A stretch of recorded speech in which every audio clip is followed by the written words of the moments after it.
New parcel from TikTok. May nakalagay dito na no video, no return, no refund.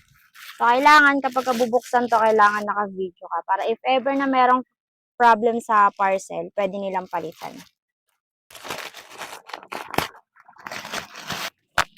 Saan yung laman nito?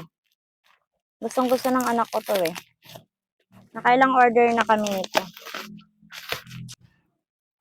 Choco Crunch. May timba siyang maliit.